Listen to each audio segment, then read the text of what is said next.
حي على الفلاح.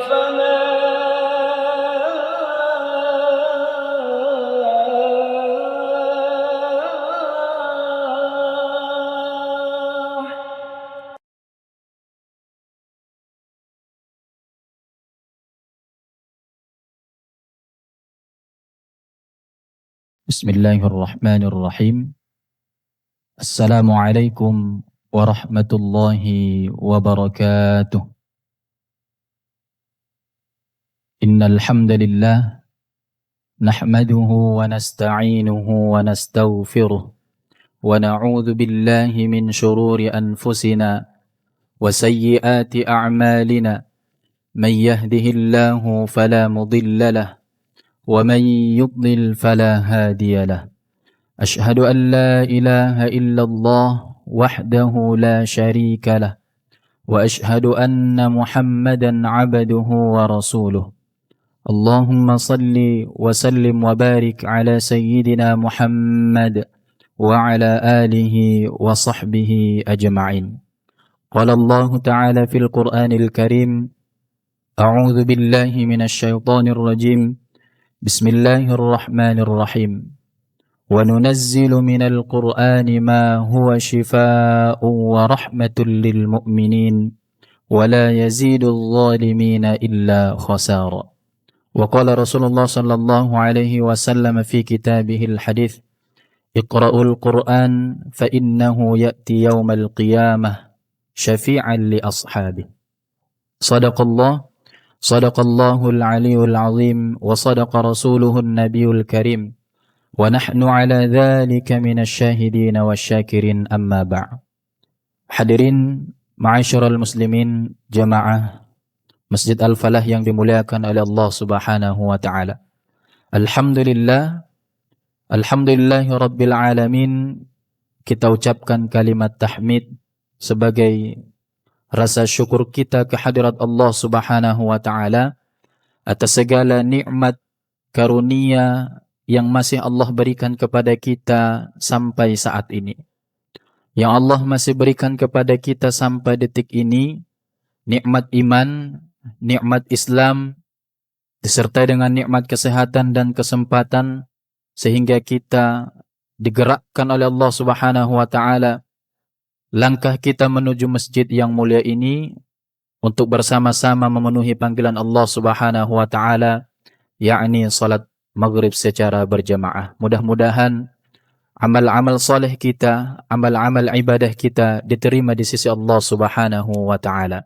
Amin ya rabbal alamin. Kedua kalinya tentunya senantiasa terus kita sampaikan salawat dan salam kepada baginda Nabi besar Muhammad sallallahu alaihi wasallam.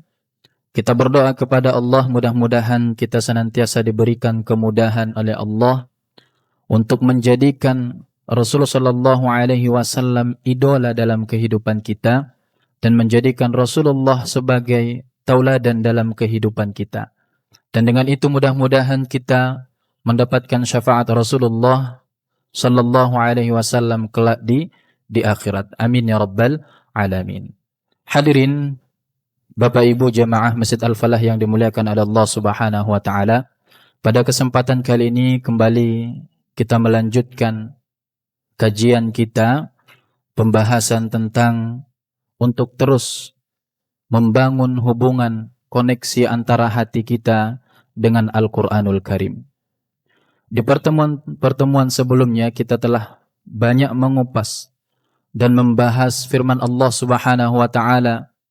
Di dalam ayatnya Allah sampaikan, a'udzubillahi minasyaitonir rajim. Bismillahirrahmanirrahim.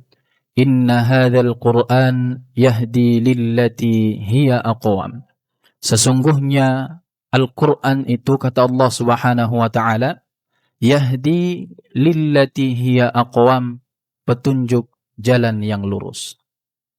Jadi kalau kita ingin hidup kita mendapatkan petunjuk jalan yang lurus sehingga kita mendapatkan kehidupan yang baik di dunia dan kehidupan yang baik di akhirat, maka kuncinya adalah kita mempelajari, mentadabburi, membaca Al-Quranul Karim. Karena kitab Al-Quran inilah petunjuk bagi orang-orang yang beriman. Kalau kita ingin selamat di dunia dan di akhirat, maka pedoman hidup kita adalah Al-Quranul Karim.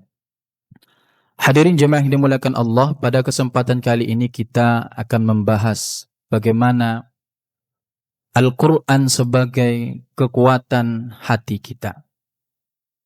Bapak Ibu yang dimuliakan oleh Allah, di kehidupan yang modern saat ini, kita banyak sekali melihat di sosial media, di berita-berita, bahwa banyak orang merasakan kegelisahan, kegundahan, karena masalah problematika kehidupan yang dialami oleh seseorang tersebut.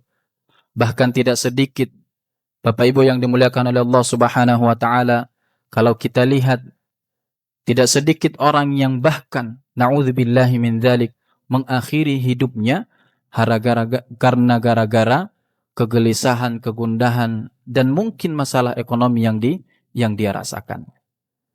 Pertanyaannya, hadirin yang dimuliakan oleh Allah Subhanahu wa Ta'ala, kenapa ini terjadi?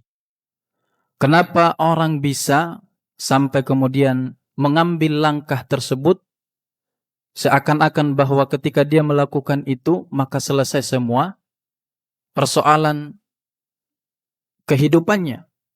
Kita meyakini bahwa persoalan hidup kita bukan hanya di dunia, tetapi juga di akhirat kita akan diminta pertanggungjawaban oleh Allah Subhanahu wa Ta'ala atas segala perilaku, atas segala perbuatan yang kita lakukan di dalam kehidupan di dunia ini.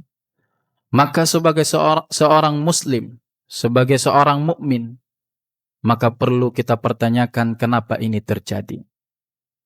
Tentu kenapa itu terjadi karena ada tenangan dalam hatinya. Ada kejernihan di dalam berfikir, sehingga dia mengambil langkah-langkah yang tidak baik, yang menjerumus kepada sesuatu hal yang haram. Dia mengambil langkah-langkah yang kemudian bisa menghilangkan kegelisahannya, kegundahannya, dengan cara-cara yang tidak baik. Maka hadirin jemaah yang dimuliakan Allah Subhanahu wa Ta'ala, sebagai seorang mukmin, sebagai seorang muslim yang meyakini bahwa Al-Quran merupakan pedoman dalam kehidupan kita, maka kita jadikan Al-Quran ini sebagai penenang ataupun sebagai obat untuk hati dan pikiran kita. Ketika hati kita merasakan kegelisahan, ketika pikiran kita banyak hal-hal yang kemudian menjerumuskan, maka kita harus kembali kepada Al-Quran sebagai bentuk penenang hati kita dan juga penjernih pikiran kita. Maka inilah yang disampaikan oleh Allah Subhanahu wa Ta'ala, Bapak Ibu jemaah yang dimuliakan Allah, di dalam surah Al-Isra. Di dalam surah Al-Isra ayat yang ke-82. Allah Subhanahu wa Ta'ala sampaikan di dalam ayatnya ini, A'udzu billahi minasyaitonir rajim. Bismillahirrahmanirrahim. Wa nunazzilu minal Qur'an ma huwa shifaa'un wa rahmatul lil mu'minin. Wa la yazidul zalimina illa khasara. Dan kami turunkan Al-Quran, kata Allah Subhanahu wa Ta'ala, ma huwa shifa, sesuatu yang menjadi penawar, ataupun asyifa itu disebut dengan obat. Di dalam tafsir kalau kita lihat, penjelasan asyifa di dalam ayat ini adalah sebagai obat untuk hati kita, agar tidak terjerumus kepada sesuatu yang kufur, kepada sesuatu yang musyrik. Ataupun bisa juga kita sebutkan bahwa Al-Quran itu bisa menjadi obat penenang hati kita. Wa rahmatul lil mu'minin. Dan juga Al-Quran ini akan mendatangkan rahmat. Untuk siapa rahmat ini? Untuk siapa syifa, obat, dan rahmat ini diturunkan oleh Allah melalui kitab suci Al-Quran kata Allah Subhanahu wa taala, lil mu'minin, adalah untuk orang-orang yang beriman. Maka hadirin jemaah yang dimuliakan oleh Allah Subhanahu wa taala, kalau kita mempelajari Al-Qur'an, membaca Al-Qur'an, mentadabburi Al-Qur'an, namun tidak dibarengi dengan keimanan, maka tentu kita tidak akan mendapatkan Al-Qur'an itu sebagai obat untuk hati kita. Maka kita tidak akan mendapatkan Al-Qur'an itu sebagai obat untuk menjernihkan pikiran kita kalau kita tidak membaca Al-Qur'an, mentadabburi Al-Qur'an dibarengi dengan keimanan kepada Allah Subhanahu wa taala dan meyakini bahwa ketika kita membaca Al-Qur'an akan memberikan sebuah efek positif di dalam hati, jiwa dan pikiran kita. Wala yazidul zalimina illa khasara, kata Allah Subhanahu wa taala di akhir ayat ini. Dan untuk orang-orang yang zalim, wala yazidul zalimin, dan untuk orang-orang yang zalim, kata Allah Subhanahu wa taala, tidak akan bisa memberikan manfaat. Al-Qur'an itu tidak bisa memberikan faedah kepada orang-orang yang zalim illa khasara, kecuali hanya menambahkan kerugian kepada mereka. Kalau kita lihat lebih dalam makna dalam ayat ini, wala yazidul zalimina illa khasara, disebutkan adalah mereka orang-orang yang menolak, orang-orang yang tidak mau tahu, orang-orang yang tidak mengindahkan perintah-perintah dan larangan-larangan Allah di dalam Al-Quran.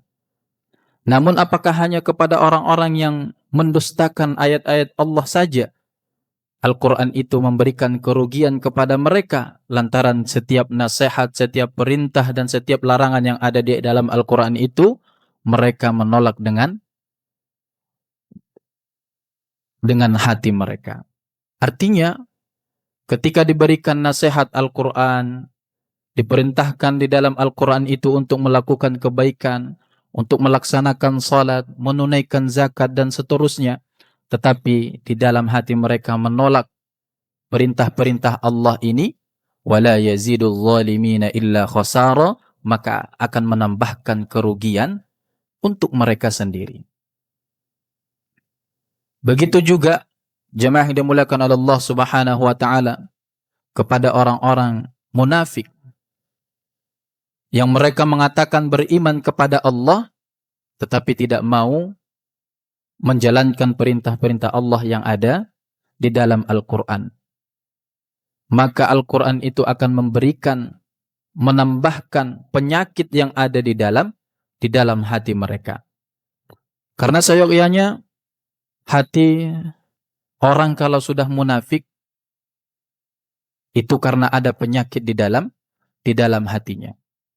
Maka diturunkannya Al-Quran itu, kata Allah Subhanahu wa ta'ala, hanya untuk menambahkan penyakit yang ada di dalam hati mereka. Karena mereka mendustakan ayat Allah Subhanahu wa ta'ala. Tentu Bapak Ibu jemaah yang dimuliakan Allah, begitu juga seorang muslim yang masih menikmati perbuatan-perbuatan dosanya, yang masih menikmati perbuatan-perbuatan kemaksiatan yang dia lakukan, maka lama-kelamaan kemaksiatan itu akan menambahkan keburukan untuk dirinya. Maka itulah yang Allah sampaikan, wala yazidul zalimina illa khasara.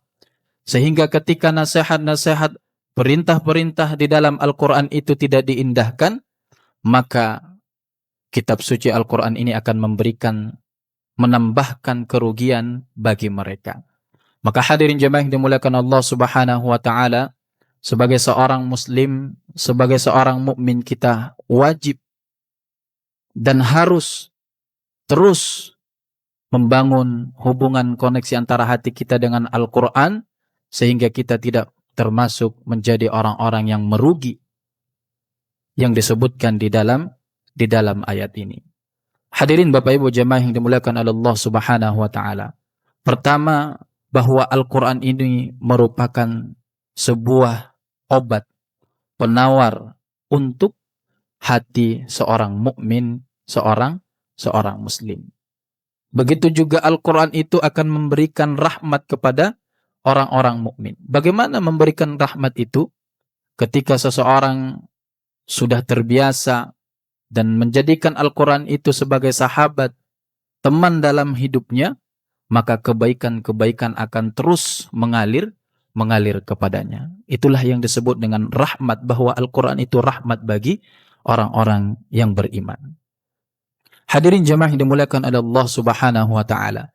Selain dari syifa, obat, dan juga rahmat bagi orang-orang yang beriman, bahwa Al-Quran itu juga disebut dengan An-Nur. An-Nur itu apa, Pak? Nur itu apa? Nur itu adalah cahaya. Allahu waliyul ladina amanu yukhrijuhum minal zulumati ilan nur.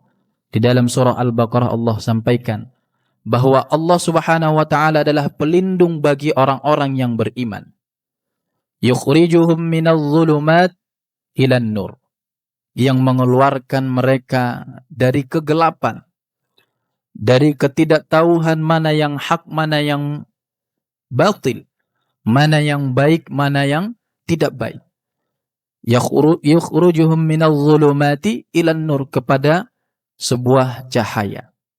Cahaya yang dimaksud dalam ayat ini adalah cahaya keimanan kepada Allah Subhanahu wa taala. Di dalam sebuah hadis, seorang sahabat Rasul sallallahu alaihi wasallam pernah bertanya kepada Rasulullah.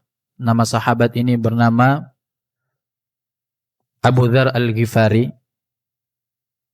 Suatu ketika bertanya kepada Rasulullah, "Qultu ya Rasulullah, ya Rasulullah, ausini, berikanlah kepadaku wasiat ataupun nasihat." Qala, maka kemudian Rasulullah alaihi wasallam menyampaikan kepada sahabat Abu Dzar Al-Ghifari ini, "Alaika bitaqwallah." Alaika bitaqwallah, kata Rasulullah alaihi wasallam, hendaklah kamu bertakwa kepada Allah Subhanahu wa taala.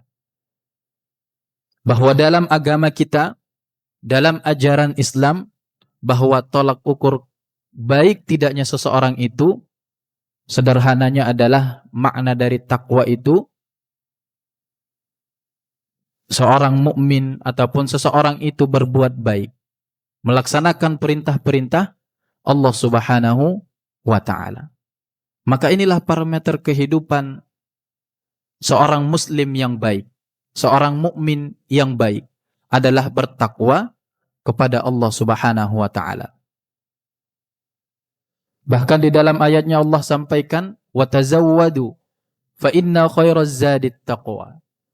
Dan berbekallah kalian, dan sebaik-baik bekal kalian untuk menuju kehidupan di akhirat kelak adalah bekal ketakwaan kepada Allah Subhanahu wa taala. Dan ini yang terus diulang-ulang di setiap khutbah Jumat.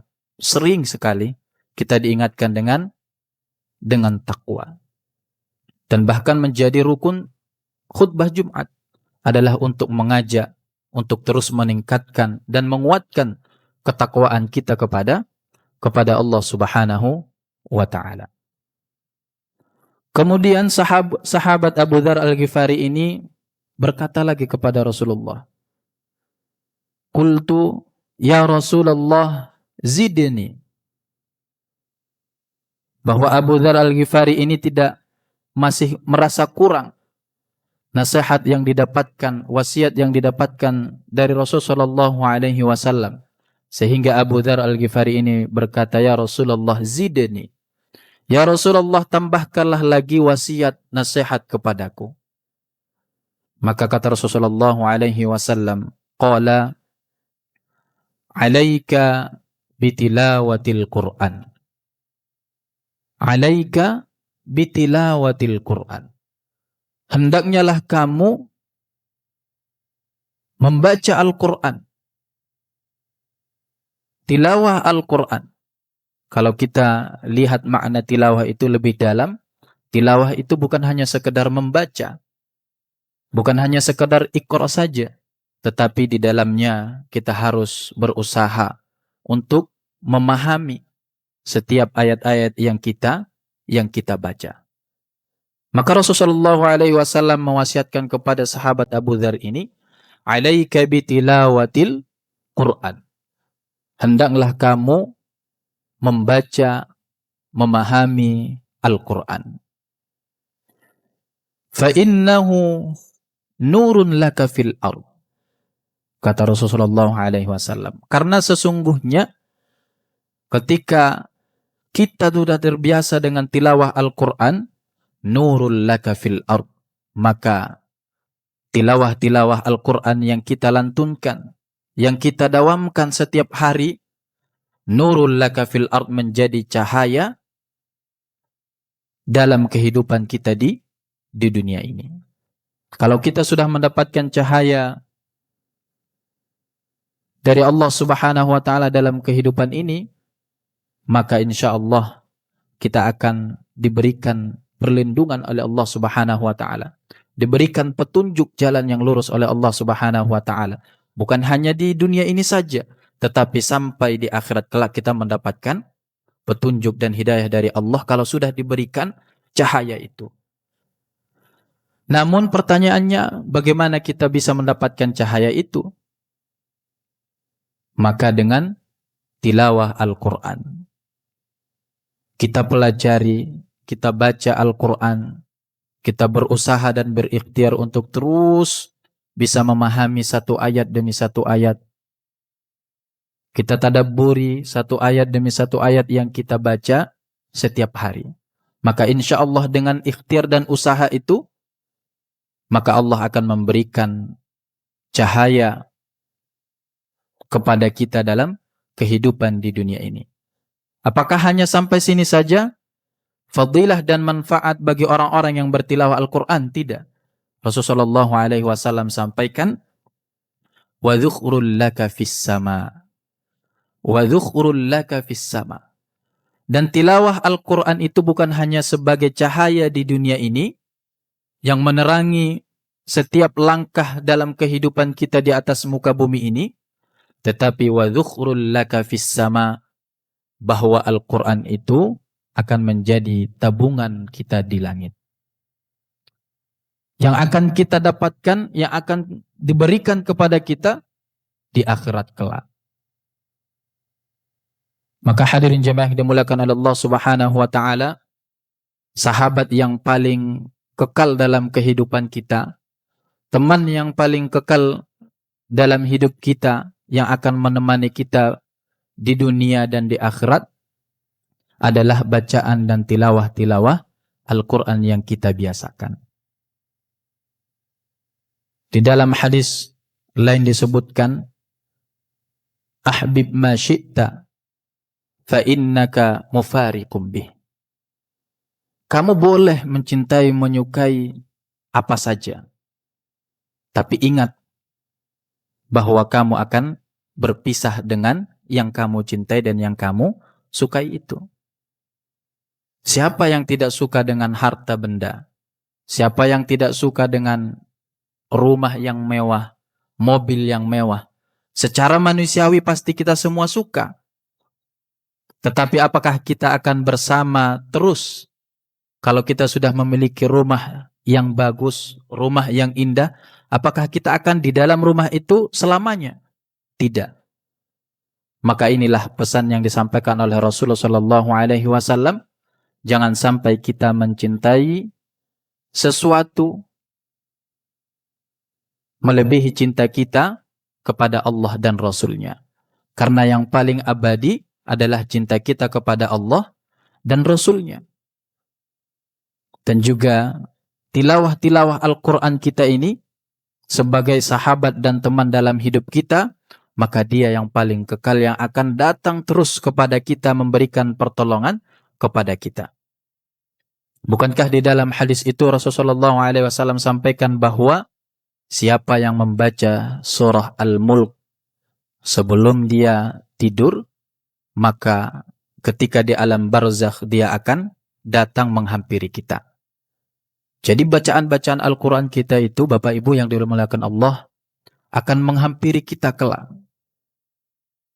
Orang yang terbiasa dan mendawamkan dan membiasakan mengistiqomahkan sebelum dia tidur, dia membaca surah Al-Mulk, Tabarakalladzi biyadihil mulk, dan seterusnya. Maka surah Al-Mulk ini akan datang kelak di alam barzakh, di alam kubur, memberikan pertolongan kepada kita. Apakah sampai situ saja? Tidak. Bahkan nanti ketika di surga, jemaah yang dimuliakan oleh Allah Subhanahu wa taala, Al-Qur'an yang kita baca ini akan datang lagi kepada kita untuk memberikan syafaat, untuk memberikan pertolongan. Karena setiap kita, setiap insan, tidak ada yang luput dari dosa. Pasti kita semua ini memiliki dosa.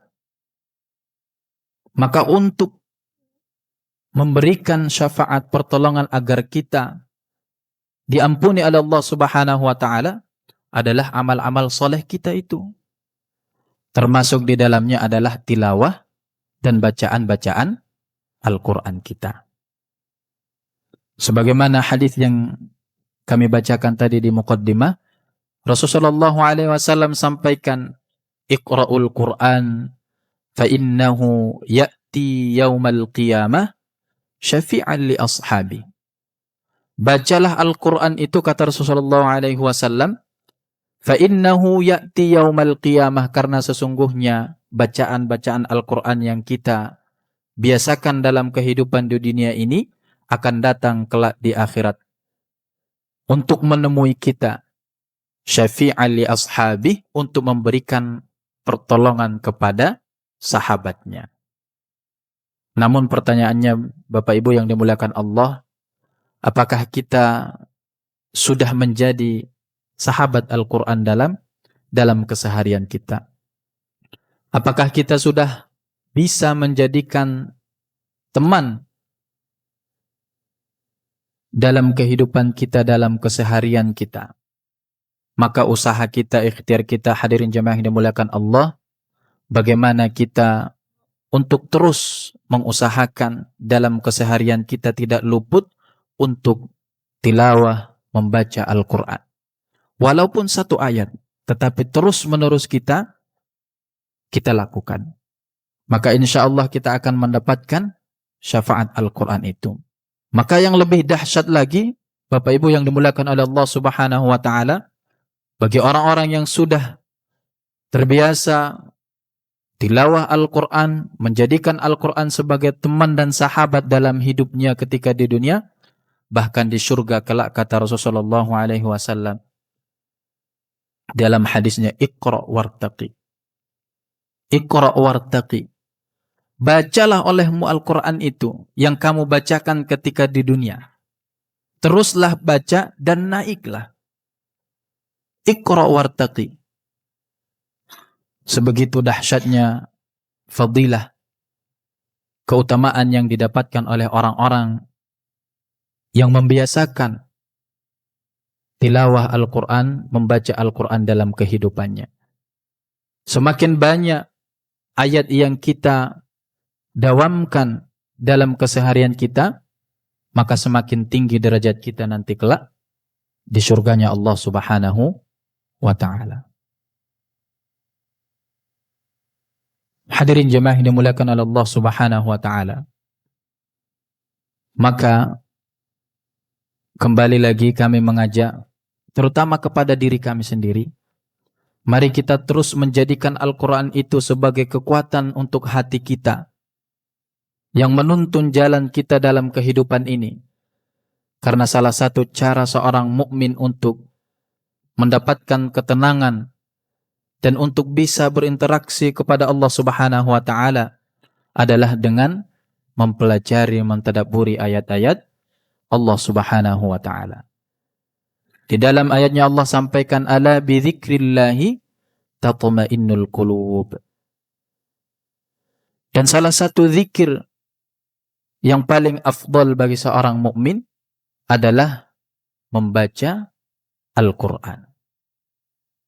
Bapak Ibu yang dimuliakan oleh Allah Subhanahu wa taala, mudah-mudahan kita menjadi seorang mukmin yang bisa menjadikan Al-Qur'an sebagai syifa ataupun obat untuk hati kita, untuk menjernihkan hati kita dan untuk menjernihkan pikiran kita. Dan mudah-mudahan dengan itu kita mendapatkan rahmat Allah Subhanahu wa taala dalam kehidupan kita, dan juga kelak di akhirat kita mendapatkan syafaat Al-Qur'an, dan mudah-mudahan kita ditempatkan di tempat yang terbaik, mendapatkan derajat yang tertinggi dengan amal soleh tilawah Al-Qur'an kita ketika di dunia ini. Amin ya rabbal alamin. Jemaah yang dimuliakan oleh Allah Subhanahu wa taala, ini yang bisa kami sampaikan, mudah-mudahan bisa memberikan manfaat untuk kita semuanya, khususnya kepada kami sendiri. Mohon maaf apabila ada salah. Saya akhiri, mari kita tutup dengan doa kafaratul majlis. Subhanakallahumma wa bihamdika asyhadu an la ilaha illa anta astaghfiruka wa atubu ilaik. Wal afwa minkum. Wassalamualaikum warahmatullahi wabarakatuh.